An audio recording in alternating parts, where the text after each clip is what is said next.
Hello defence lovers, आज की top headlines कुछ इस प्रकार है।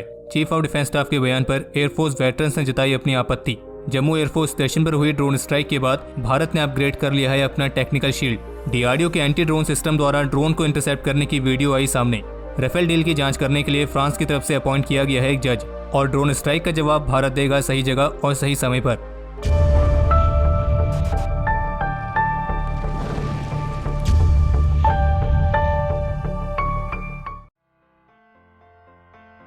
आज सबसे पहले बात कर लेते हैं उस न्यूज़ के बारे में जो कि जुड़ी हुई है भारत की थिएटर कमांड से, चीफ ऑफ डिफेंस स्टाफ और इंडियन एयरफोर्स चीफ से। और कल से ही इसके बारे में आपने कई बार सुना भी होगा। असल में हुआ यह है कि कल इंडिया टुडे को chief of defence staff general Bipin Rawat ने एक इंटरव्यू दिया था, और इस इंटरव्यू के दौरान उन्होंने इंडियन एयरफोर्स को लेकर कहा था कि ये आर्टिलरी और इंजीनियरिंग कोर की तरह ही एक सपोर्टिंग आर्म है। और फिर जब कल ही इंडिया टुडे के साथ Indian air force chief air chief marshal RKS. Bhadauria ने भी इंटरव्यू दिया, तो उस इंटरव्यू में इंडियन एयरफोर्स चीफ ने कहा कि इंडियन एयरफोर्स सपोर्टिंग आर्म नहीं है। Required to provide support to the ground forces, do not forget that Air Force continues to remain a supporting arm to the armed forces, just as the artillery supports or the engineer support the combatant arms in the army. Okay. So they will be a supporting arm, but they have a charter. They have an air defense charter and supporting the ground forces in times of operations.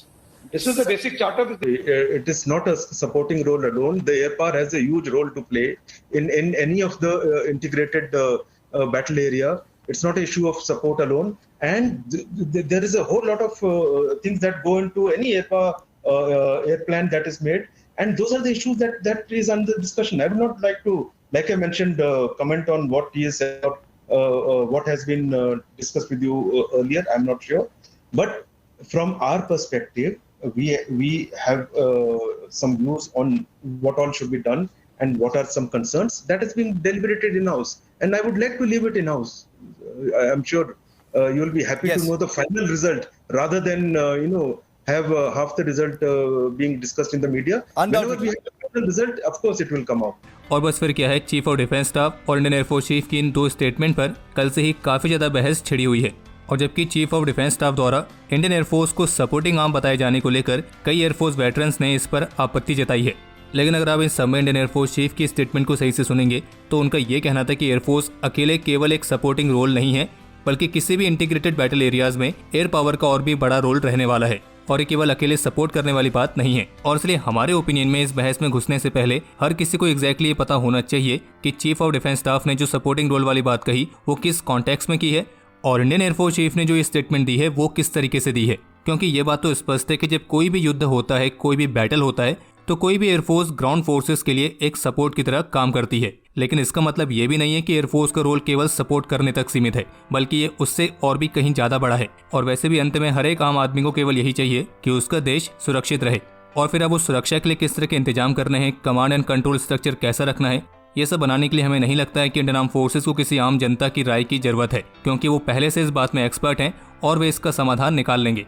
और बाकी army best है, air force best है, navy best है, इन सब बहस का कोई मतलब बनता नहीं है, क्योंकि सभी अपनी अपनी जगह पर बेस्ट हैं और सभी की अपनी अपनी वैल्यू है। और अगर आपने बॉर्डर मूवी देखी है तो उसमें एक बहुत ही अच्छा डायलॉग है जो इस कंडीशन के लिए बिल्कुल सही बैठता है, और वो कुछ इस तरह है, हम ही हम है तो क्या हम है, तुम ही तुम हो तो क्या तुम हो।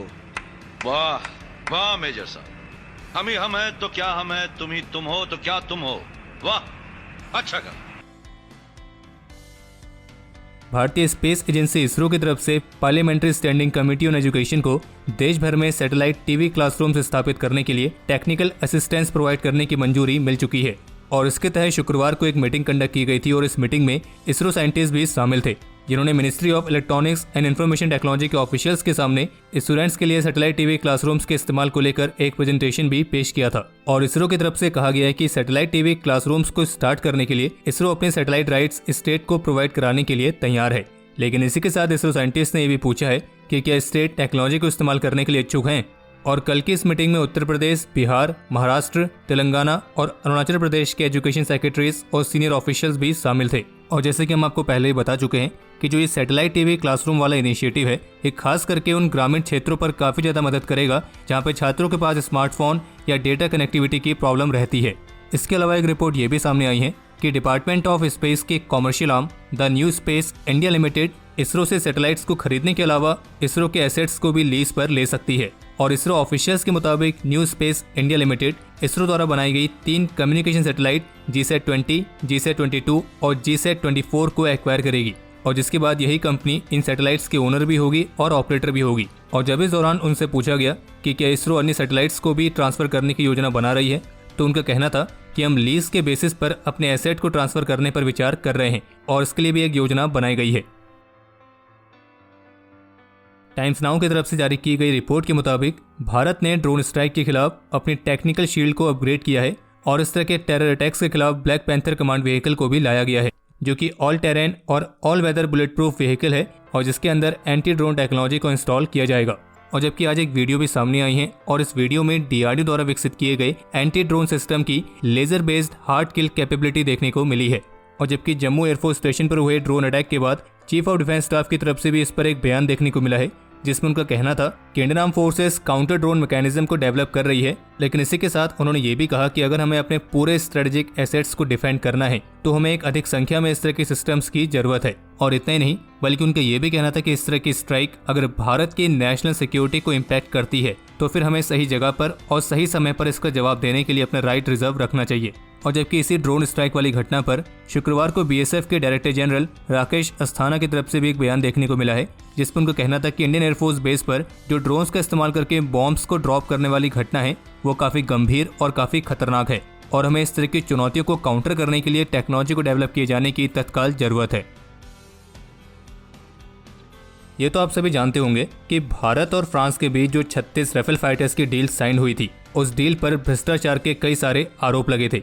लेकिन अब इससे जुड़ी एक रिपोर्ट फ्रांस की इन्वेस्टिगेटिव वेबसाइट मीडियापार्ट की तरफ से जारी की गई है, जिसमें यह बताया गया है कि भारत के साथ राफेल फाइटर्स की 59,000 करोड़ रुपए वाली डील को लेकर जो कथित तौर पर भ्रष्टाचार और किसी को फायदा पहुंचाने के आरोप लगे थे, तो इस मामले की एक संवेदनशील न्यायिक जांच करने के लिए एक फ्रेंच जज को जिम्मेदारी सौंपी गई है।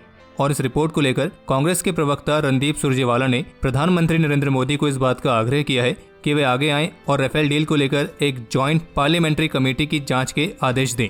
हालांकि जिस समय हमें वीडियो रिकॉर्ड कर रहे हैं तब तक तो फिलहाल ना तो भारत सरकार और ना ही बीजेपी की तरफ से इस पर कोई भी प्रतिक्रिया नहीं आई है। बाकी एक रिपोर्ट ये भी सामने आई है कि इजरायली कंपनी IAI ने किसी एक साउथ एशियन नेशन को अपना ELI-4030 drone guard counter unmanned aircraft system sold किया है। हालांकि कंपनी की तरफ से उस साउथ एशियन नेशन का नाम नहीं बताया गया है जिसको ये सिस्टम दिया गया है, लेकिन जहां तक संभावना जताई जा रही है साउथ एशियन नेशन में कोई और नहीं बल्कि भारत हो सकता है। और इस सिस्टम को सेल किए जाने की जो घोषणा है वो 2 जुलाई को की गई थी, लेकिन इन सिस्टम्स की डिलीवरी टाइमलाइंस क्या है इसका कोई भी खुलासा नहीं किया गया है। बाकी जानकारी के लिए आपको बता दें कि इसराइल का जो ये ELI-4030 ड्रोन गार्ड सिस्टम है ये 4.5 किलोमीटर की दूरी तक ड्रोन्स को डिटेक्ट और ट्रैक कर सकता है और जबकि 2.5 किलोमीटर तक इसमें वेरिफिकेशन, आइडेंटिफिकेशन और क्लासिफिकेशन की कैपेबिलिटी भी मौजूद है। और इतना ही नहीं बल्कि 2 किलोमीटर के रेंज पर आने पर यह सिस्टम उस ड्रोन के खतरे को न्यूट्रलाइज करने में भी सक्षम है।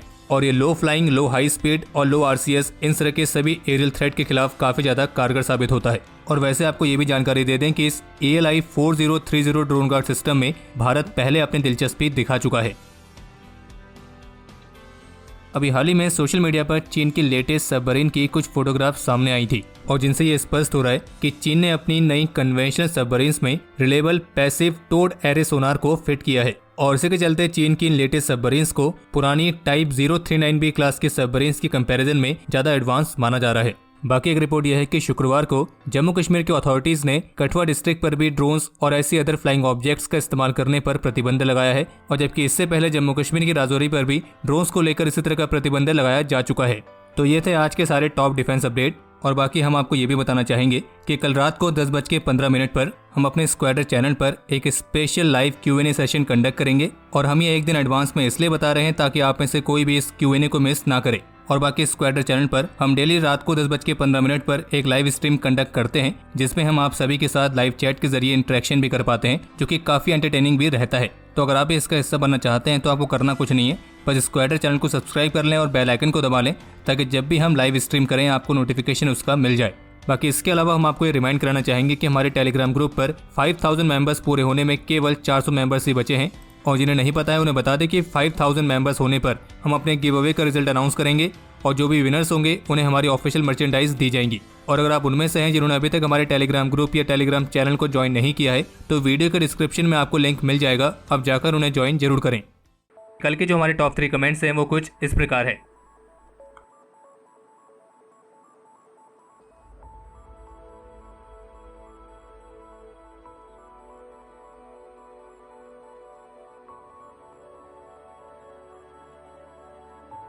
तो हमारे आज के इस एपिसोड के लिए इतना ही, और अगर आप इस वीडियो को यहाँ तक देख चुके हैं तो इसे लाइक करे बिना कहीं ना जाएं। बाकी इस एपिसोड को लेकर आप अपने सजेशंस और क्वेरीज कमेंट सेक्शन में शेयर कर सकते हैं, और अगर आप उनमें से हैं जिन्होंने अभी तक इस चैनल को सब्सक्राइब नहीं किया है तो इस चैनल को सब्सक्राइब करना ना भूलें।